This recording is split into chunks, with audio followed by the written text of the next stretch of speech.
right. Well, my name is Weston Thomson, and I'm going to be talking today about graphic novels, how to make them, what to be thinking about when you're creating a story, lots of stuff. I'm going to be talking about System, which is the book right here that I made. This was published in January, and it's a 150-page black and white graphic novel that I wrote and produced and drew all the pictures for. I also have a hard copy here. So yeah, lots of different options for self-publishing, but we can talk about some of that stuff soon. I do have a poll, just a quick little poll here for anybody. I'm just wondering how many people here draw comics or are thinking about drawing comics. So if you want to take a chance to do that poll, that would be helpful for me. So let's see here. I'm going to jump into my presentation, and I will try to be monitoring the chat. So if there's any questions that come up as I talk, I'll try to make sure I get to those. So without further ado, I'm going to share my screen, and we are going to get started.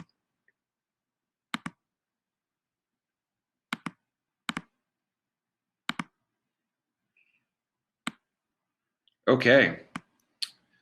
Just get everything situated here. I'm assuming everybody can hear me okay. If there's any issue with audio, just please let me know in the chat. But I'm assuming everyone can hear me fine, so I will just start talking about the graphic novel now. So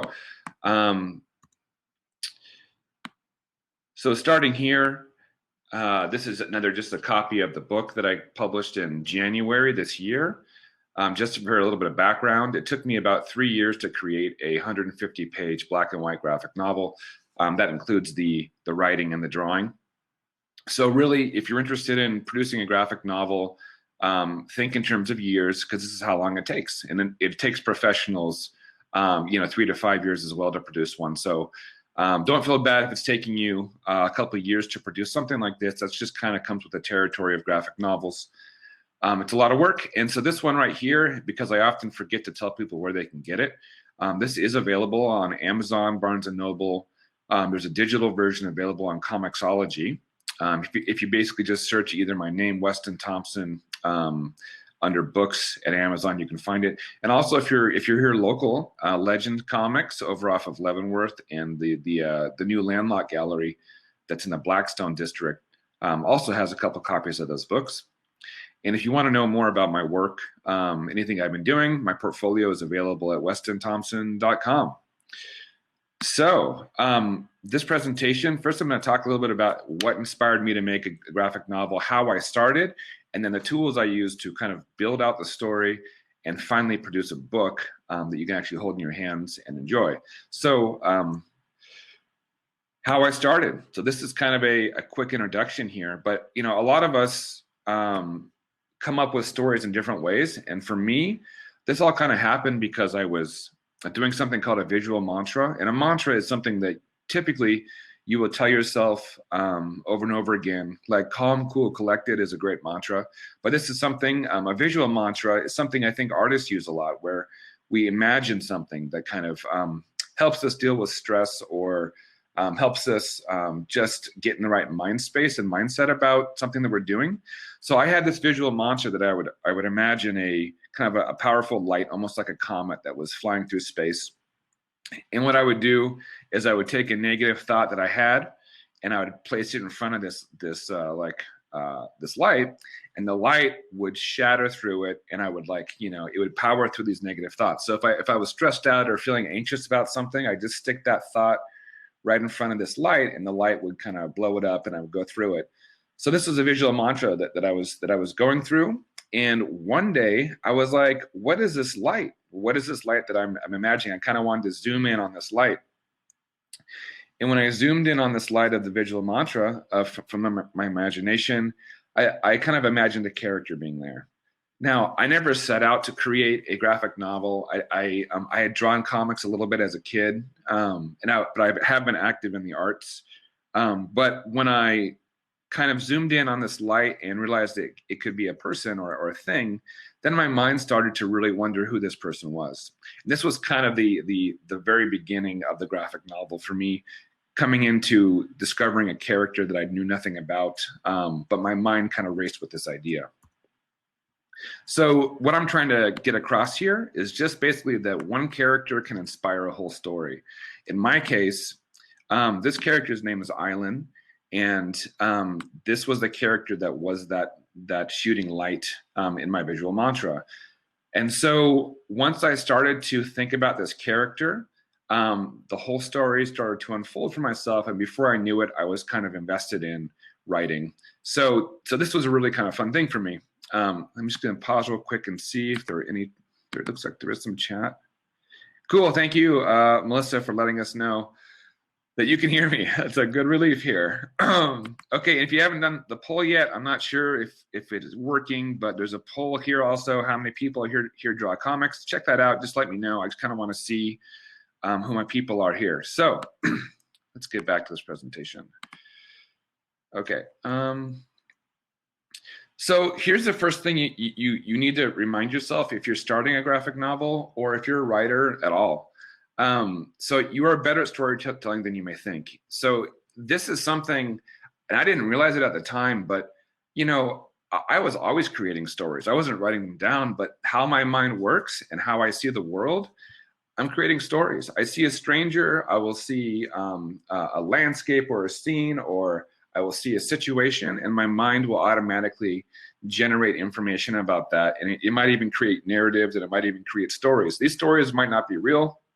They might be totally incorrect, but nonetheless, your mind creates stories, and we do this all the time. So if you're afraid that you won't be able to write, or maybe you're an artist and you're afraid you won't be able to write, you can, because you're already doing it. You just need to actually get it onto paper or digitally. So this is something I kind of had to realize as I was writing, that you can write. It's part of what you do every day. You just have to realize that, and it should come a little easier. Now, how do you begin your story? If you are interested in making comics or making kind of a larger scale graphic novel piece, how do you begin? I kind of told you how I began. I began with a character. And really, when I had the character, all I needed to start doing was asking questions about that character. So for me, the vision I had of my character, they were in space, they were alone. So my questions were basically this: where did this person come from? Why are they alone? Where is she headed? How does she fly? Where did she grow up? What is she afraid of? What are her hopes and dreams? Does she have a family? Does she have friends? Does she have enemies? All these things, if you just start asking questions about an unknown character, you will find answers to those. You will start to answer these questions, and then those questions will lead to new ones. And before you know it, you're creating a context, which is basically the environment for a story and a setting to take place. So how do you start your story? For me, I recommend developing a character. This could be somebody that you know. It could be a combination of people you know. It could be somebody that you hope to be, somebody that you're afraid of, just someone interesting to you. A character doesn't have to be human. It could be an animal. It could be whatever you want. But still, find a character, ask questions about that character, and that can start leading you down the path of writing a story. So like I said, these questions will trigger your mind to create narratives, which it does normally by itself. And then you're supposed to chase these I recommend chasing these stories as far as you can. And this is kind of when you turn into that like wall of crazy that you see in detective shows. So they are like, oh my God, so this person's connected over here, and then they're connected over here to these people. But you know, so basically when you start asking questions about a character, you'll start to do this in your mind. You'll start to connect missing dots. And if you really are embracing the creative process of this and just imagining what is possible, you'll start to kind of build this. And actually, some people will build a literal wall of crazy like this, and that's totally fine too. If you have sketches and ideas and writing, you can write those on the wall, or you can do kind of like a vision board on your computer digitally. Either way, this is part of the process where you want to let your mind run free. And not every one of these narratives that you chase down is going to be productive. It's not going to necessarily lead to something that's in your story, but you really have to explore within your character and and figure out all these little nooks and crannies about who they are and what surrounds them, how they become who they were. And before you know it, you're kind of on your way to your developing your story. Now, this for me, since I'm an artist, I just, started drawing in my sketchbook, and I know these are very simple drawings, and I really recommend just doing something simple at first, because a lot of artists maybe and storytellers want to make a really impactful image, in the beginning. And I actually did this. I did some paintings early on that I'll show a little bit later, some of my story. But really, what I should have been doing is just sketching and loosely doing some gestures and trying to figure out, what my characters look like, what they can do, how they respond to their environment. I was also interested in incorporating music, so I wanted to figure out if I could draw in a way that would show sequences that could be played on an instrument. So anyway, just explore your character. Don't worry about building up something really realistic at first. Just kind of lay down the rough sketches. Now, the cool thing is once you have your first character and you're asking questions about who that character is, it's going to lead you to other characters. So, in my story, like I said, I started out with just one, but as I asked questions about Island, it led me to other characters. So it led me to Otto and Vega and Q and some like the Gemini twins and a whole bunch of other stuff. And those, each time you get a new character developed, and they also have a context and a backstory. So before you know it, you're kind of creating this whole world. And world building is a really important part of storytelling. And for me, I like to start with characters and build a world around that. And because I do believe that the personality of the characters helps shape the world that you're in. You can start with a world or a circumstance, but you really, I think in life and in storytelling, the way characters see and interpret their world is really almost more important than what that world is. So anyway, it'll lead you to more characters, which is awesome, and you start developing those. And a big part for me in this book was research, right? So I had a whole bunch of characters now. I had kind of a rough storyline, but I also didn't know too much about space, to be honest with you. I mean, I love space. I love the stars. I love planets, all this stuff, but I didn't know enough about it to really develop a convincing story for other people. So I had to do a lot of research. I'm just going to pause for 1 second and just make sure we're good on chat. Cool. All right, looks like you guys are liking it so far, so I'll keep rocking it over here. So, yes, so research.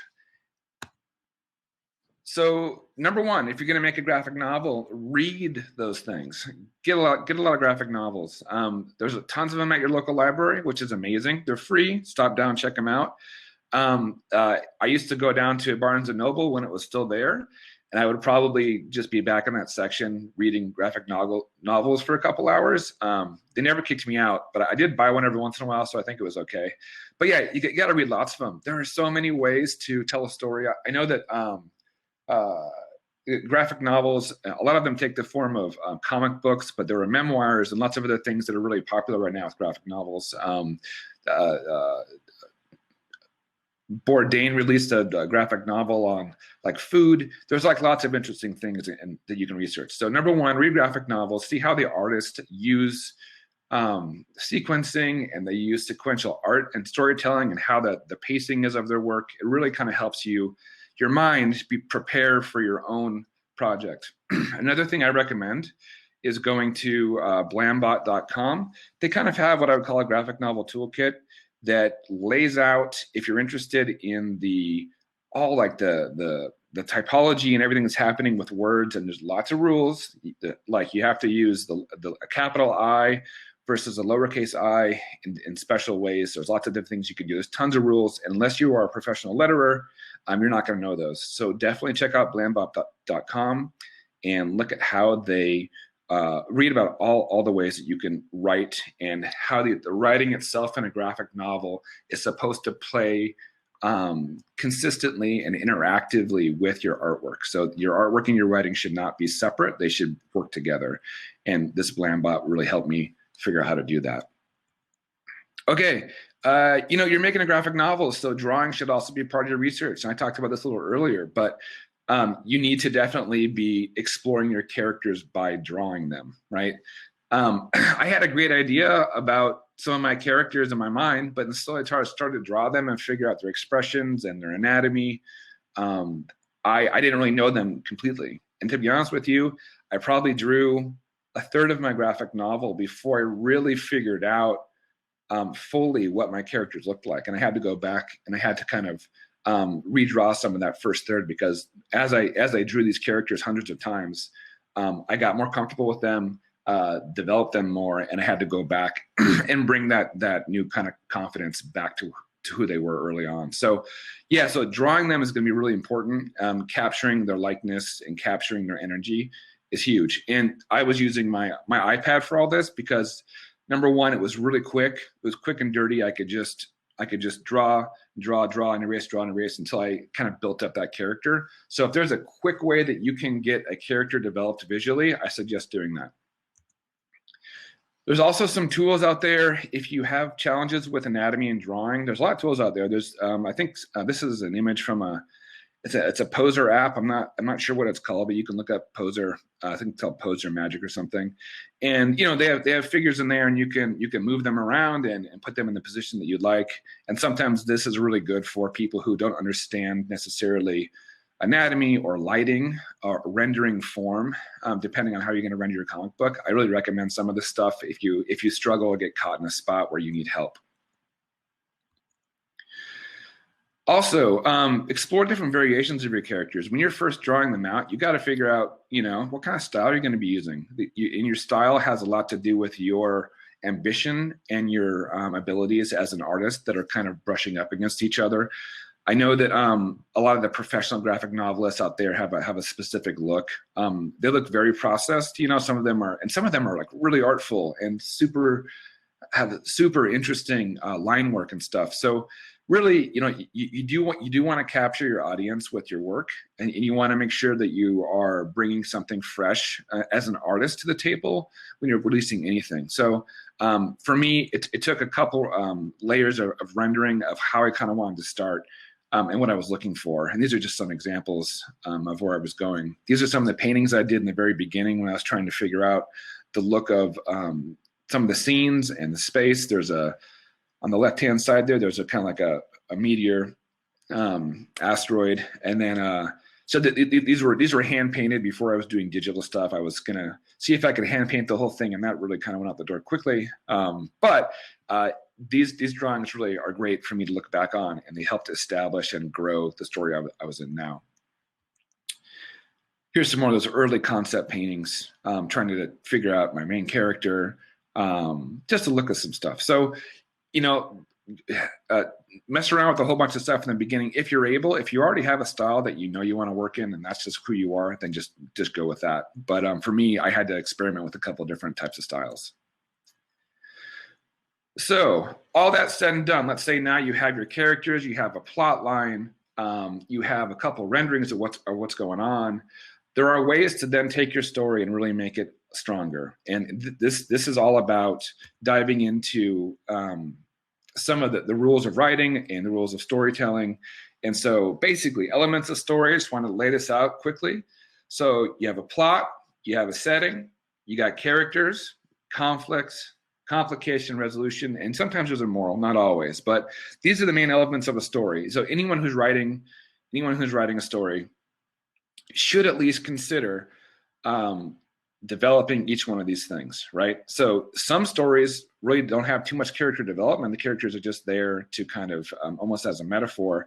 But anyway, these you should definitely take a look at and consider when you're writing your own story, and make sure that you are speaking with each of these elements. This is one of my favorite diagrams. The hero's journey. This is something that Joseph Campbell talked a lot about. He talks a lot about in a lot of his books. And the hero's journey is kind of like this epic, the style of an epic tale that we've told as a culture through generations and generations since we knew how to tell a story. And he kind of boils it down to this diagram here of having specific parts. And typically it's a journey from the known to the unknown. where you have somebody who is challenged with a specific task, call to adventure, has to do something. And this thing that they have to do is typically larger than who they are. And so what happens is they go from this known, maybe with this confidence, into the unknown. And then that's when the things start to happen. That's when they need to find mentors. They have to face guardians. They have to go through challenges and temptations. And all that stuff ends up changing that person. There's a transformation that happens. And then from that transformation, there's usually return back to where they were. So this is a great just thing to look at when you're writing, just to kind of think about, wow, okay, so what are the temptations and challenges for my characters? What's the big moment of transformation, all that stuff. I kind of just simplified this to this little screen here to give you guys some information about that. But kind of reading into this stuff and digging into like how your character could transform, you know, who's going to help them along the way, how are they going to fail and learn from that failure, and what is known and what is unknown, and how are you going to work with those two things. So just a quick thing for storytelling. Another thing I wanted to mention too is when you're writing a graphic novel, sometimes the creative mind thrives on limitations. So for myself personally, because I wanted this graphic novel to be an escape for people, I decided not to have guns in it. Guns, unfortunately, in our society, have traumatized so many people, and they, you know, where they were once this kind of tool for entertainment, I don't think that's the case anymore. And so as I wanted people to escape with my book and not really get away from reality, I decided that I didn't want to have guns. And for a sci-fi story, that's kind of a big deal. So that was one of my limits, and it actually forced me to be a lot more creative with how people deal with each other and conflict. I also wanted people to be self-propelled. I didn't want them to rely on machines or cars, because I wanted them to feel almost like when you're backpacking or hiking somewhere, you are so much more in tune with your surroundings. And I wanted the reader to embody my characters who were experiencing the surroundings that way versus in another automobile. So anyway, just things like that. This is an example of, I also wanted to incorporate sound, and I studied these patterns called Lissajous patterns. And that's if you take two sound frequencies and mix them using light, you can create these really interesting patterns. And so I did use that in the book. This is an example right here of one of those Lissajous patterns that one of my characters creating. So that was an interesting kind of connection with sound that I wanted to produce. And people are self-propelled. Here's an example. These two characters are pulling this carrier, almost like horses would be pulling a chariot. So the people are pulling things around. The things are not propelling people, but it's the opposite. And that forced me to get creative visually in a whole new way and deal with objects in a whole new way. All right, looks like we have 6 minutes left. Sorry, I've been talking too much here, but all that to this point. Now you have all that done. You have to create a book. You got to make a book now of this thing. So most important things to do, you got to identify your book size.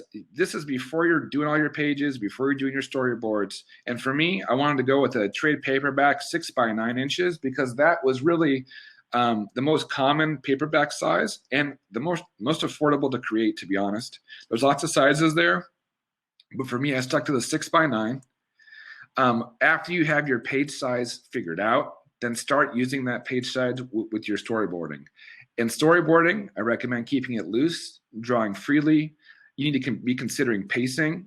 Pacing is something that I didn't at first realize how important it was, but if I wanted to show a scene of somebody flying to a space station and then meeting somebody, and then something happens and then they leave, you can do that in 3 scenes. You can do that in 3 boxes, or you can do that in 30 boxes, right? And for the pacing of your story, you need to figure out, gosh, how many pages do I want my book to be? And what is a comfortable pacing for the reader, right? So make those decisions early.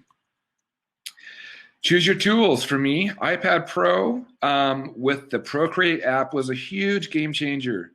When I got this, and I was originally drawing the whole comic using Photoshop in a Wacom tablet, and I got Procreate and the iPad, and it just sped up my process so much more, and it made it a lot easier. So I do recommend for any kind of artist thinking about this, iPad Pro with Procreate is amazing.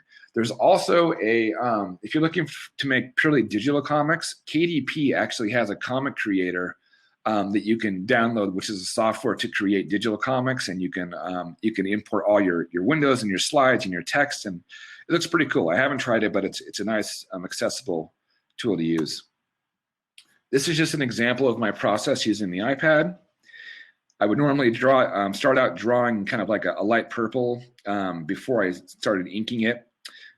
And you can see kind of how I lay out everything. And the great thing about working digitally is you can resize things and move things around pretty quickly.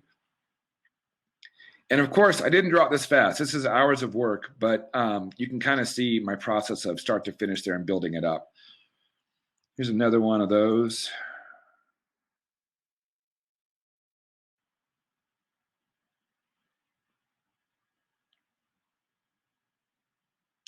And I was, I did have a rough storyboard for this page, but when you're drawing it for real, sometimes you move some things around.